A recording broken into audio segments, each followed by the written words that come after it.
Harvey. Tell us a little bit about yourself. What's your role? And also, what's the culture like?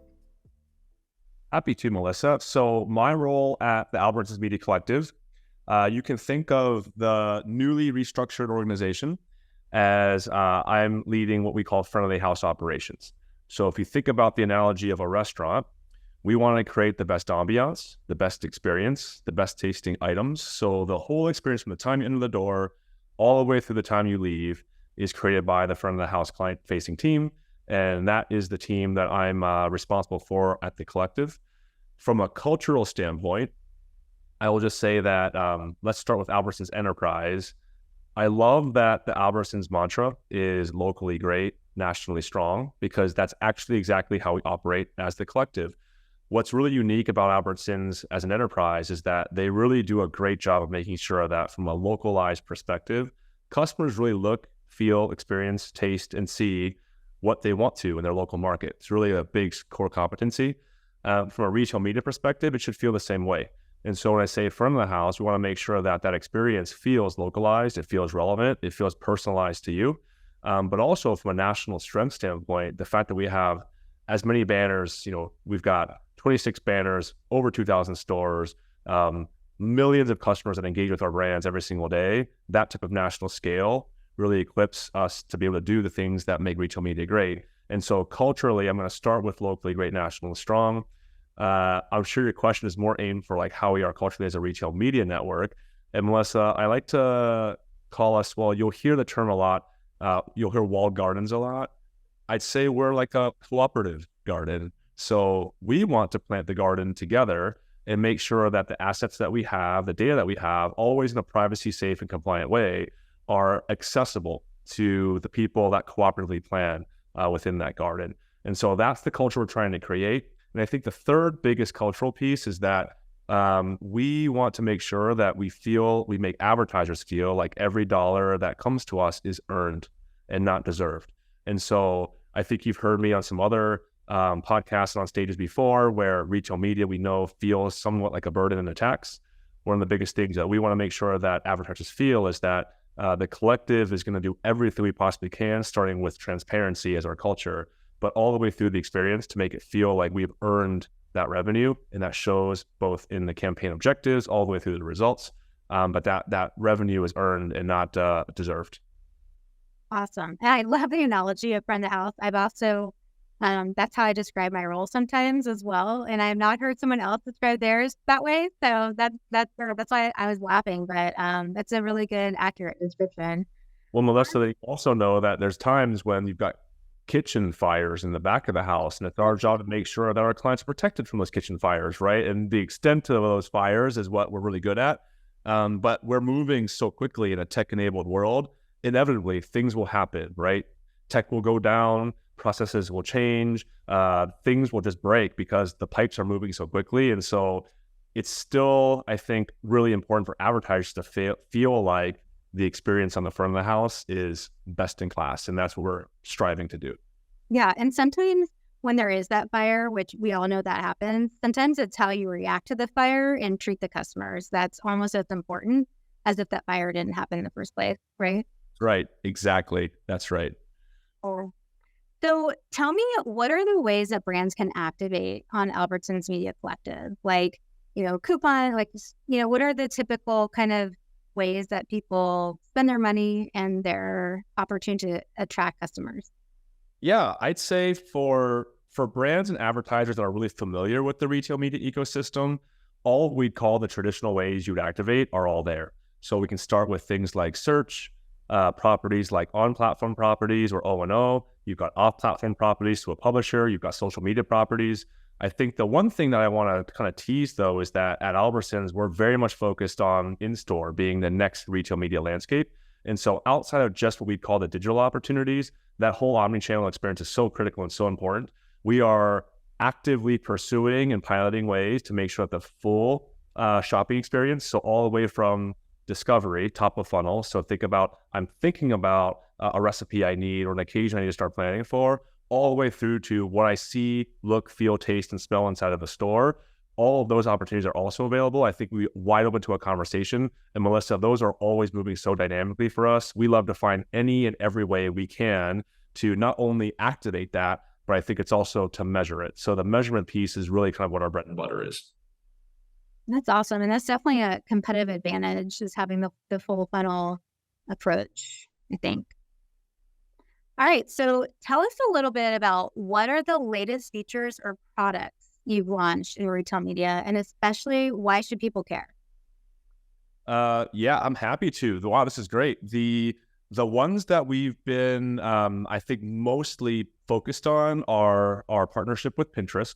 So establishing, first of all, that we have a very similar user base, where we found out that there's a very large and high component of our customers who are actually using Pinterest for both recipe planning, but also, Melissa, surprisingly, or maybe unsurprisingly, in-store shopping. So Pinterest became one of the most highly engaged. In fact, 50% of users were actually using Pinterest as a shopping companion inside of the store. So naturally, we wanted to partner with them.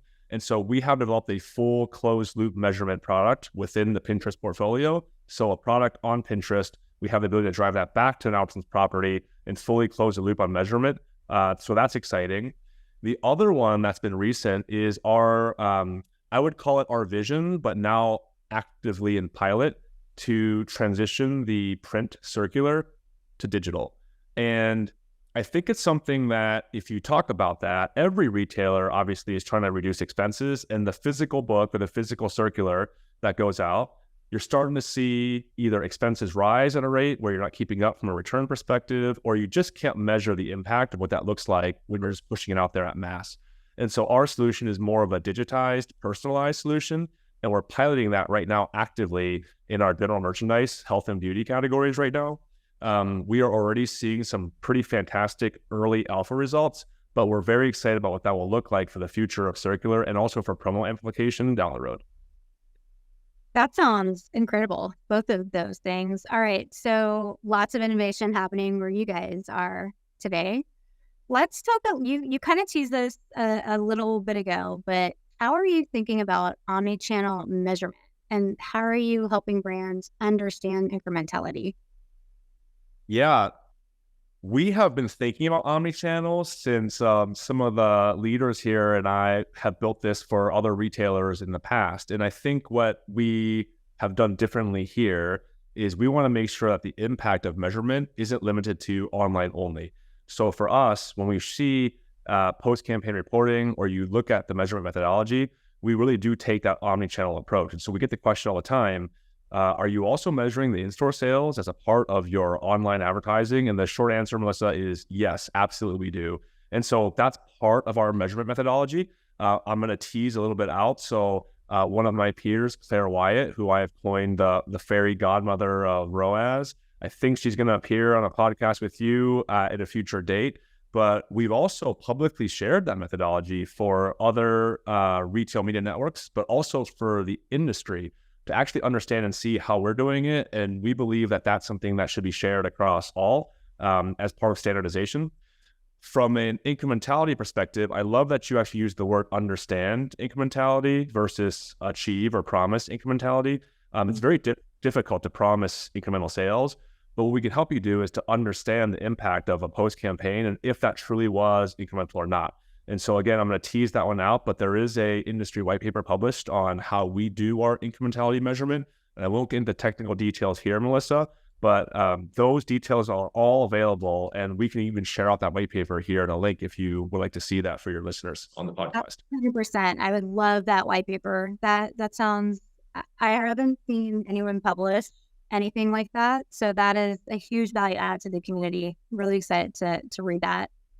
And then lastly, last question to you. So I've heard you guys speak a little bit about this. I know it's like one of the passion areas that you have around standardization. It's a huge pain point in the industry as all these retail media networks kind of launch. Everyone has different metrics, different, attribution windows, things like that. So Albertsons Media Collective has really been helping to push for the standardization in the retail media sector. So can you talk a little bit about why you think that's so important? Yeah, I mean, in my role as the client-facing leader for the collective, it is arguably within the top 3 wish list items that every advertiser asks me for. It's, Harvey, how do we compare your results? How do we compare your campaigns? How do we benchmark what you're providing us with every other RMN out there? And the facts are, we know that almost every single company has tried to find talent or people, processes, or technology to help decipher this code of results within the retail media landscape. And so the push for standardization is really that we believe that to truly unlock what we believe is the full potential of advertising, personalized, delivered to customers in a way they want to see those messages, relevant, and also driving the best return for an advertiser, we have to at least align on a set of standards or benchmarks that we're all aligned to. Doesn't mean that we have the exact same products, doesn't mean that we have to have the exact same way we sell things. It just means that how we agree that results are delivered and how we agree results did, whether they be poor or good, are universally aligned to.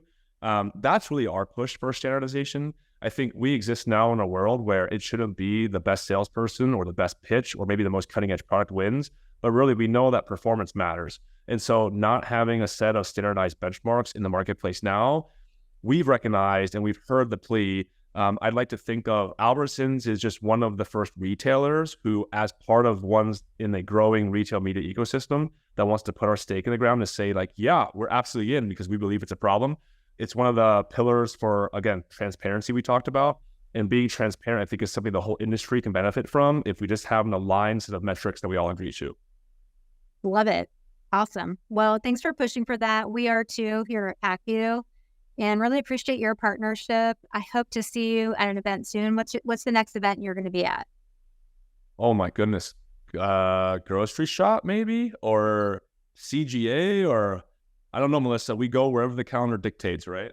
All right. Well, I will see you at grocery shop. I hope that's going to be where I will be next. I'll see you there. Sounds like a plan. Thanks for having me, Melissa. Awesome. Thank you.